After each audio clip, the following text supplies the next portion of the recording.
શ્રાવણ વદ આઠમની રાત્રિ, 3 રાત્રિનું પુષ્ટિ માર્ગમાં મહત્વ છે. બીજી રાત્રિ કઈ? ભગવાન પિતા રાત્રિ શરદોત્ફુલ્લ મલ્લિકા, શરદ પૂનમની રાત્રિ. તે દિવસે ઠાકોરજી પૂર્ણ સમગ્રતાથી વ્રજભક્તો પર વરસ્યા છે, કૃપાનું દાન કર્યું છે. અને શ્રી મહાપ્રભુજીને દર્શન દેવા માટે પણ શ્રાવણ સુદ એકાદશીની મધ્યરાત્રિ ઠાકોરજી પસંદ કરી છે. જો વૈષ્ણવ, પુષ્ટિ માર્ગમાં 2 દિવસ એવા છે, શ્રાવણ સુદ 11 અને જન્માષ્ટમી.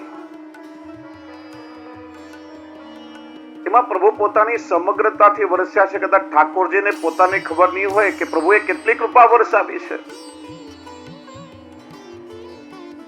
તમારી જેટલી પાત્રતા હોય એ પ્રમાણે તમે ઝીલી શકો એવી રીતે પ્રભુ વરસ્યા છે, કૃપા લૂંટાવી છે. જો વાંટવામાં ને લૂંટાવામાં બહુ ફરક હોય.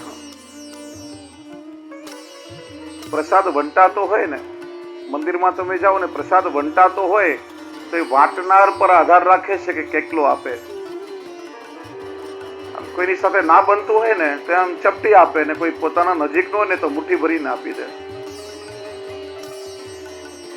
પણ નંદ મહોત્સવમાં આપણે પ્રસાદ લૂંટાવીએ છીએ, અને જયારે લૂંટાતો હોય ને ત્યારે લૂંટનાર પર આધાર રાખે છે કે કેટલો લૂંટી શકે. તમારામાં તાકાત હોય એટલો લૂંટી શકો તમે. અહીંયા પ્રભુએ કૃપા વાંટી નથી, પ્રભુએ કૃપા લૂંટાવી છે, વરસ્યા છે. પ્રભુ આપણી અંદર ઓળઘોળ થઈ જાય એ કૃપા. શ્રાવણ માસની એકાદશી એટલા માટે વર્ષા ઋતુ એના મધ્યકાળ કહેવાય. મેઘ પૂર્ણ રૂપે વરસે એટલા માટે તો આપણે ત્યાં કહેવાય શ્રાવણના સરવૈયા. ભાદરવામાં વરસાદ વરસે પણ પાણી ટકે નહીં, પૂરની જેમ બધું વયું જાય. અને શ્રાવણ મહિનામાં જે વરસાદ વરસે એ બધો જમીનની અંદર ઉતરે. એમ પ્રભુએ કૃપા વરસાવી, અને એ કૃપાને આપણે ઝીલીએ, આપણે એમાં ઓળઘોળ બનીએ. એટલા માટે ઠાકોરજી આ માસ પસંદ કર્યો.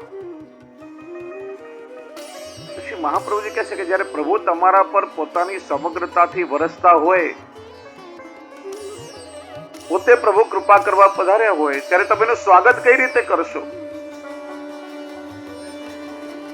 યુગોના અંતરાય પછી, સામાન્ય અંતરાય નથી. આપણે કહે છે ને સહસ્ર પરિવત્સર, હજારો વર્ષો વ્યતીત થઈ ગયા. આ યુગોનો અંતરાય એ દૂર કરવા માટે ફરીથી આપણું પ્રભુ સાથે મિલન થાય, એ માટે પ્રભુ જયારે કૃપા કરીને વરસતા હોય ત્યારે શ્રી મહાપ્રભુજી કહે છે કે તમે પ્રભુનું સ્વાગત કઈ રીતે કરશો?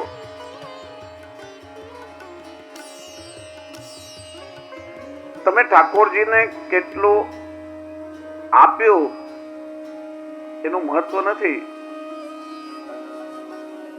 પણ તમે તમારી પાસે કંઈ બચાવ્યું નહીં,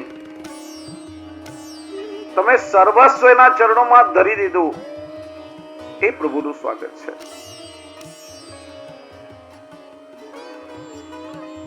સર્વસ્વ સમર્પણમાં ક્યારેય ગણતરી થતી નથી. તમે કેટલું આપ્યું.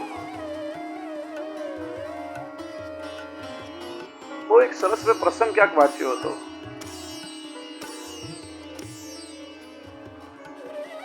એક ગામડામાં જમનામાં કરીને માજી રે ભગવદી વૈષ્ણવ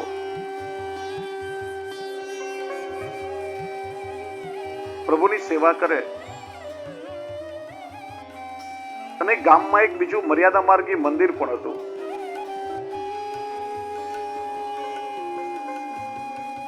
ગામના લોકો બધા ભેગા થઈ પેલા માજીને અધિકાર આપ્યો કે દરરોજ એ મંદિરમાં આરતી પણ પેલા માજી કરે. એક વાર નગર શેઠની વહુ એ ગામમાં આવ્યા. નગર શેઠના પત્ની આવ્યા. બધા કે આરતી નગર શેઠના પત્ની કરે તો સારું લાગે, પણ પેલા માજીનો અવિચ્છિન્ન અધિકાર આટલા વર્ષોથી એ માજી કરે. બધા લોકોની ઈચ્છા એવી જ હતી કે પેલા જમનામાં જ આરતી ઉતારે. નગર શેઠના પત્નીને થોડું માઠું લાગ્યું. થયું શું કે ચાલો આરતી માટે આપણે ઓછવણી કરીએ, બોલ બોલીએ. પેલા નગર શેઠના પત્ની કે મારી 1 વીઘા જમીન મંદિર માટે અર્પણ કરું. પેલા માજી કે મારી 2 વીઘા જમીન. નગર શેઠના પત્ની કે મારી 4 વીઘા. માજી કે મારી પાસે જે 5 વીઘા બધી પ્રભુને અર્પણ કરું. વાત આગળ વધી. પેલા નગર શેઠના પત્ની ચડાવવામાં કહ્યું કે મારા 5 લાખ રૂપિયા. માજી પાસે કે એટલું હતું નહીં. માજી કે હું મારું સર્વસ્વ પ્રભુને અર્પણ કરું છું. હવે સર્વસ્વ શબ્દ પેલા નગર શેઠના પત્નીને વખર્યો હોય, એની તૈયારી નથી કે પોતાનું સર્વસ્વ અર્પણ કરી દે. છેવટે તો આરતી માજીને કરવા મળી. અને પેલા ઘરે આવ્યા, મોઢું થોડું ફૂલાવેલું હતું. નગર શેઠે પૂછ્યું થયું શું? બધી વાત એને કરી.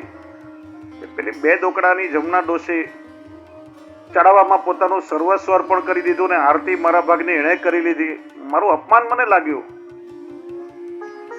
ત્યારે નગર શેઠે કે અરે ગાંડી, પેલા જમનામાં પોતાનું સર્વસ્વ અર્પણ કર્યું, તે કેમ ના કર્યું?